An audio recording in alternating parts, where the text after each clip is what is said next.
करना पड़ा, यातनाएं सहनी पड़ी, लेकिन बाबा साहेब तो बाबा साहेब वो अपने मिशन से, अपने समाज को सुधारने से कभी पीछे नहीं हटे। और बाबा साहब ने इतनी परेशानियों के बाद, इतनी यातनाओं के साथ कभी भी अपने आप को पीछे नहीं हटाया। ये थे हमारे बाबा साहेब। 23 सितंबर को हम लोग क्यों याद कर रहे हैं? जब बाबा साहेब विदेश पढ़कर आते हैं और छात्रवृत्ति पर पढ़ने जाते हैं, उनसे एक बॉन्ड भरवाया जाता है। उस बॉन्ड में क्या तय होता है कि जब आप अच्छी उच्च एजुकेशन लेकर आओगे भारत में, तो यहाँ पर बड़ौदा के अंदर, जो गुजरात में है, यहाँ पर आपको नौकरी करनी पड़ेगी।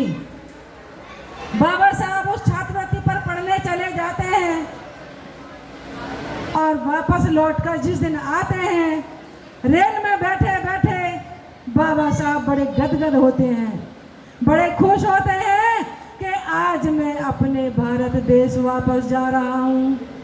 तो स्टेशन पर लोग मेरे लिए माला लिए खड़े होंगे, मेरे सम्मान में खड़े हुए होंगे, लेकिन वो उनका एक सपना जो वो सोच रहे थे बैठे हुए ट्रेन के अंदर और बड़ी प्रसन्नता के साथ भारत लौटने का काम कर रहे थे, जैसे ही स्टेशन पे उतरते हैं, उनको कोई भी सम्मान के लिए लेने नहीं पहुंचता है, ना ही उनका कोई सम्मान होता है।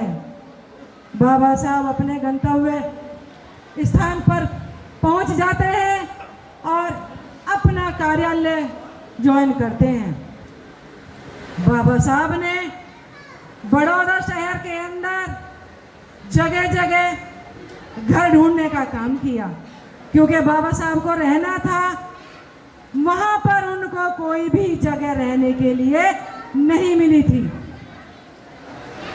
बाबा साहब को एक पारसी धर्मशाला दिखाई देती है। वहाँ का जो चौकीदार है उससे बात होती है, तो वो चौकीदार बताता है कि आप यहाँ पर अपनी जाति ना बताएं तो आपको शायद रहने की यहाँ पर जगह मिल जाएगी। बाबा साहब ने वही काम किया, अपने आप को पारसी बताकर उस धर्मशाला में रहने का काम किया। जगह मिल गई, उनका रहना शुरू हो गया, लेकिन कार्यालय के अंदर जहां पर एक उच्च अधिकारी के रूप में बाबा साहब नौकरी करते हैं, वहां पर चपरासी उनको फाइल फेंक कर देता है। यदि आज कोई चपरासी ऐसा काम कर दे तो उसकी कंप्लेंट हो जाएगी या उसको नौकरी भी छोड़नी पड़ सकती है। लेकिन समय देखिए, इतनी परेशान, हर काम व्यवस्था के साथ होता, रोज दो दिनचर्या में होता था, लोग आते थे कार्यालय में काम करते थे। लेकिन सबसे तगड़ा काम कि ये सोचने का विषय बन गया था कि इस अछूत को हमने एक कोने में भी बिठा दिया, लेकिन इस हवा का क्या करें जो इसकी तरफ से गुजर कर हमसे आती है और हम अशुद्ध हो जाते हैं। ऐसी स्थिति में नौकरी करना क्या, एक दिन काटना भी संभव नहीं होता। बाबा साहब जब वहां पर 10 दिन रहे तो कर्मचारियों से बातें होती हैं, तो बाबा साहब ने एक दिन कहा कि एक काम करिए, आप रोज रोज गौमूत्र से धुलाई करवाते हैं, कालीन हटवाते हैं, फाइलों पर गौमूत्र का छिड़काव करवाते हैं। यदि आपको हवा से इतनी परेशानी हो रही है तो एक कपड़ा लीजिए और गौमूत्र में भिगोइए और उसको अपने मुंह पर लपेट लीजिए। बाबा साहब ने जवाब दिया। तो वहाँ के जो ब्राह्मण लोग थे, जो उच्च जाति के लोग थे, वो कहते हैं देखिए इसे धर्म की बहुत ज़्यादा ज्ञान है और ये हमें धर्म का ज्ञान दे रहा है। इतनी प्रताड़नाएं बाबा साहब ने वहाँ सही। अब रहने की तो जगह मिली उनको, लेकिन उनके पेट में एक डर था, आखिर ये अम्बेडकर रह कहाँ रहा है, आखिर ये अम्बेडकर को रहने की जगह कहाँ मिली है। तो उन्होंने पता निकाला कि बाबा साहब कहाँ रहते हैं। लोग वहाँ पहुँच जाते हैं। और इससे पहले देखिए, जो स्कूल में उनको पानी पीने की समस्या थी कि वो अपने आप पानी नहीं पी सकते थे, वही समस्या एक उच्च अधिकारी बनने के बाद भी उनके सामने आती है। उनको पानी अपने आप वो मटके से पानी नहीं पी सकते थे। ऐसी व्यवस्था जिसमें ऊंच नीच हो, जिसमें जात पात हो, जिसमें भेदभाव हो, जिसमें छुआछूत हो, बाबा साहब ने कैसे उस समस्याओं का समाधान किया होगा, कैसे उन समस्याओं को सहा होगा। पानी, जब एक दिन की बात, बाबा साहब को बहुत प्यास लगी थी, लेकिन चपरासी तो वहाँ बहुत ज़्यादा नखरे मारता था पानी देने में। तो बाबा साहब को वो दिन याद आया अपने बचपन का कि मैं उस दिन भी प्यासा था, मैं आज भी प्यासा हूँ। तो इतनी भी परमिशन उनको नहीं थी कि वो ऑफिस में भी अपने आप पानी लेकर पी लें। तो बाबा साहब का उन्होंने वो मकान देखा जहाँ पर उनको आश्रय मिला था, जहाँ पर वो रहे थे। वहाँ पर पारसी लोग लाठी ले लेकर पहुँच जाते हैं और बाबा साहब का सामान भी बाहर फेंक देते हैं और उनको घर से बाहर निकाल देते हैं।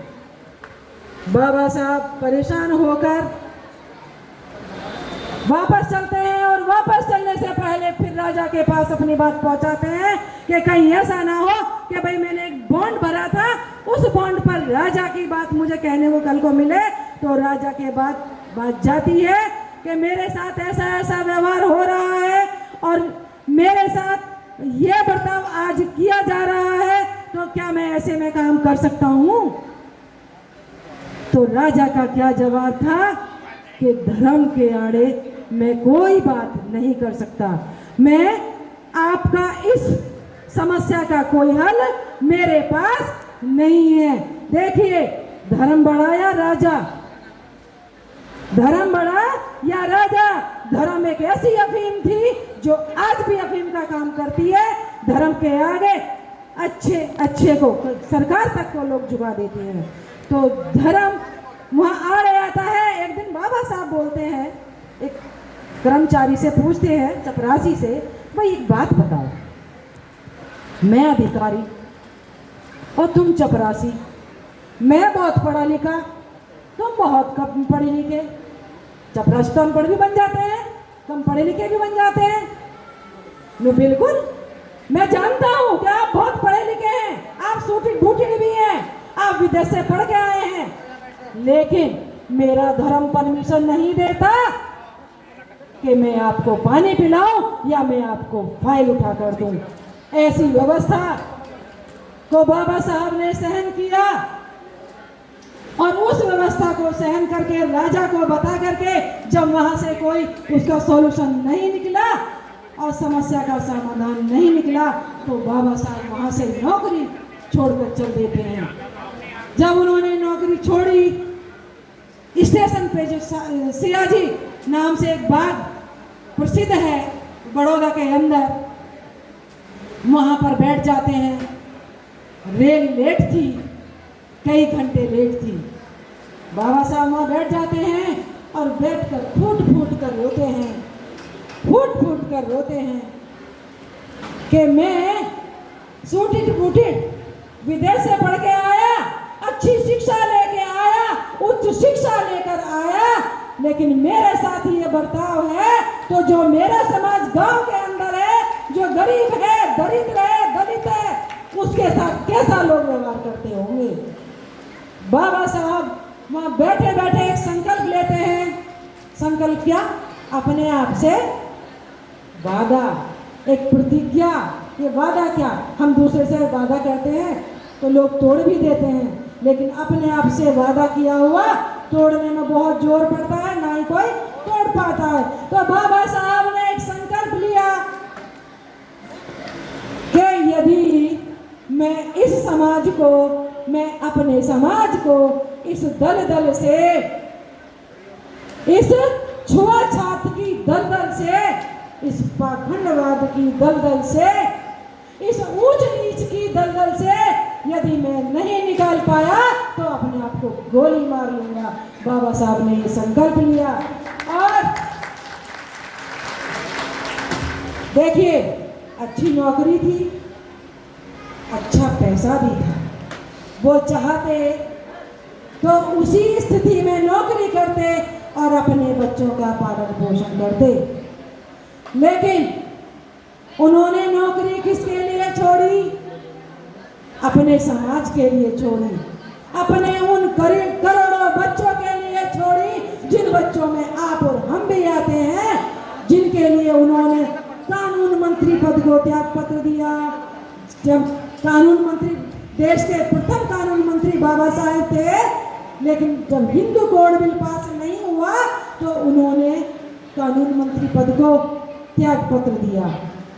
जब उनको ये यातनाएं मिली तो उन्होंने इतनी अच्छी नौकरी छोड़ी और समाज के अंदर काम किया, लेकिन उन्होंने एक चीज सर्च करी कि आखिर क्या है, आखिर क्या ऐसा है कि जो मेरे साथ ऐसा भेदभाव होता है, मुझे नीचता के साथ लोग देखते हैं, मुझे नीची नज़र से देखते हैं, मुझे लोग नीच कहते हैं, ऐसी क्या है? तो बाबा साहब ने सारे ग्रंथ पढ़ने का काम किया, सभी धर्मों के ग्रंथ पढ़ने का काम किया।